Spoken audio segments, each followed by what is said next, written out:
Right at the start of this whole series, we learned that Satan is called the ruler with authority in the region of the air, and that he works from that position in those who are disobedient to God. He rules over rebels.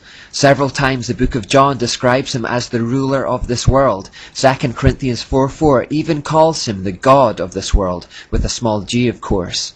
What this series has hopefully done is show the reality of those verses and illustrated that Satan is still very much at work in this world, as he has been from the beginning of time, using the same tricks over and over to deceive people into rebelling against God and turning worship towards himself. He has been the king of Tyre, or the spiritual force behind many human princes of Tyre, or antichrists, throughout history, from Nimrod to Ignatius Loyola to Adolf Hitler, and so on, and he is soon to raise up an end-time antichrist that will initiate a tribulation like the world has never seen before.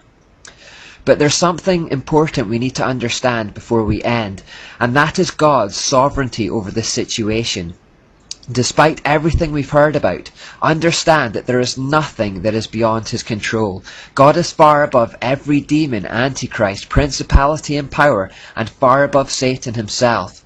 I think it's important to make this point because as we went through this series, it may have appeared that Satan was winning, that he was running rampant throughout history, raising up antichrists at will to manipulate, intimidate and destroy true believers.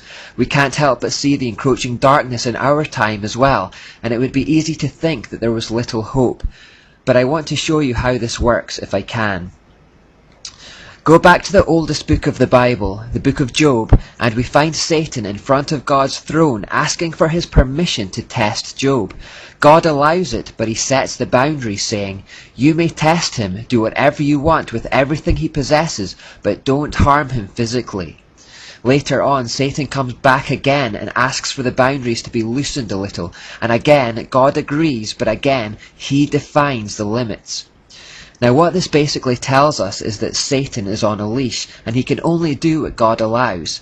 And as 1 Corinthians 10:13 says, God is faithful. He will not allow the temptation to be more than you can stand. He gives us strength to endure it. This begs the question though, why does God allow Satan to attack us at all?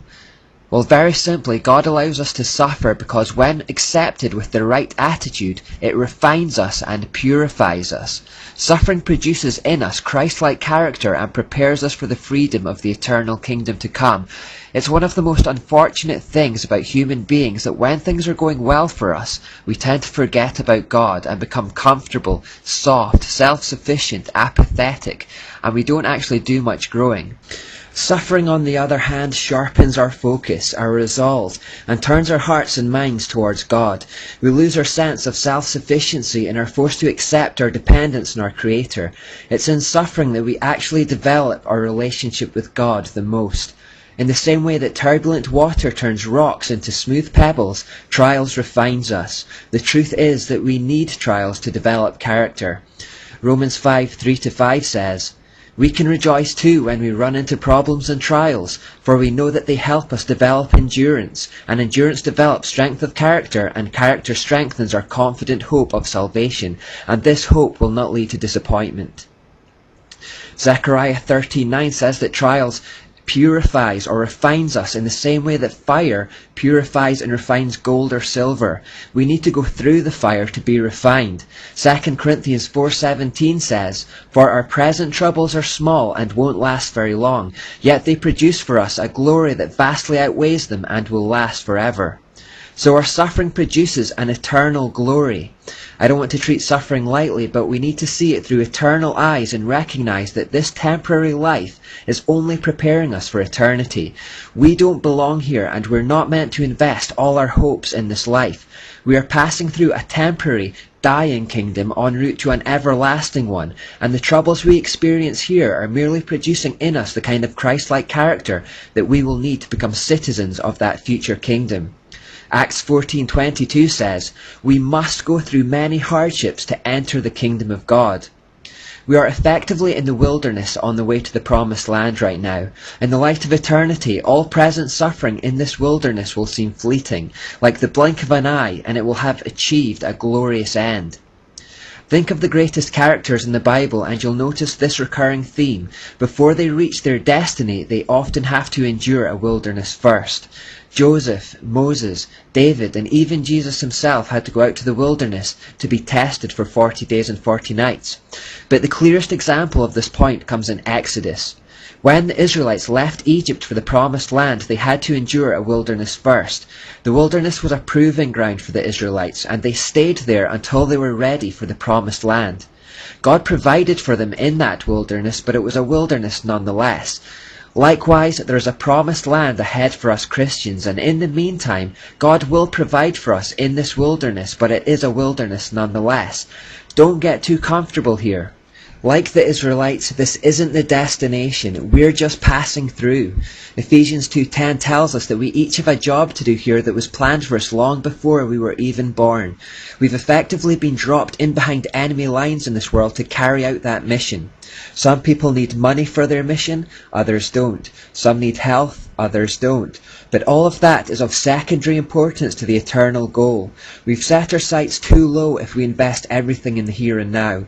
C.S. Lewis wrote, "We are half-hearted creatures, fooling about with drink and sex and ambition when infinite joy is offered us, like an ignorant child who wants to go on making mud pies in a slum because he cannot imagine what is meant by the offer of a holiday at the sea. We are far too easily pleased." We should be like soldiers abroad, focused on the task at hand but dreaming of the day the war is won and we get to go home. Now many Israelites lost heart in the wilderness and turned aside to the satanic mystery religion. That generation were therefore never permitted to enter the promised land. Similarly, in these last days we'll see people losing heart as well and turning to the mystery religion, and they won't see the promised land either. But others will stay the course and will one day see glory. Let us be one of them. Let our present troubles shape and mold and purify and help us develop a relationship with God and a dependency on God so that we will be ready for the promised land. And of course, let's do all we can to take as many people as we can with us. Our focus here can be summed up in the phrase, to know God and make Him known. Finally, as we see things getting darker all around us, we shouldn't be worried or afraid of the days to come. Instead, we should be incredibly excited that everything is happening exactly as God said it would, and that He is completely sovereign over the events that are about to take place. Jesus told us ahead of time in Matthew 24:25 what was going to happen so we wouldn't be caught off guard. And in Luke 21:28 He said that when we begin to see everything that was prophesied beginning to take place, that we should take heart, stand up and look up, for our salvation is near. Indeed, just as things seem darkest, we are actually closest to the dawn. Nothing illustrates this better than Jesus' own death and resurrection. While God in human flesh was being mocked, tortured and nailed to a cross of wood, taking the punishment that we deserved upon Himself to give us life, outwardly it seemed that Satan was winning in that moment, that darkness would triumph. The disciples were scattering, lost, confused and afraid. It was the darkest hour.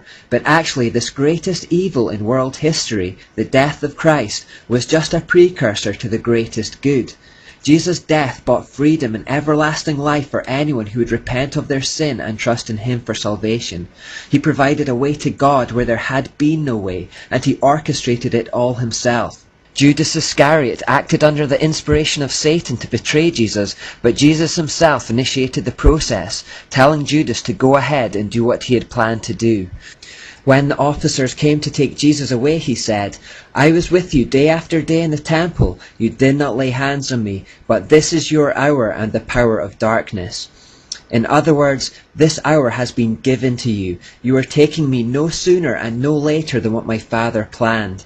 In John 10:18, Jesus makes it clear that Satan isn't taking His life, saying, "No one can take my life from me. I sacrifice it voluntarily, for I have the authority to lay it down when I want to, and also to take it up again, for this is what my Father has commanded."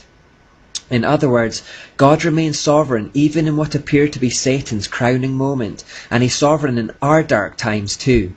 In Daniel 2:21 we read that God controls the course of world events. He removes kings and sets up other kings. Daniel 4:17 says, "The Most High rules over the kingdoms of the world. He gives them to anyone He chooses."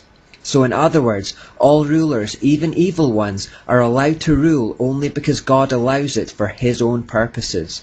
God sets the boundaries, and they are all completely at God's mercy.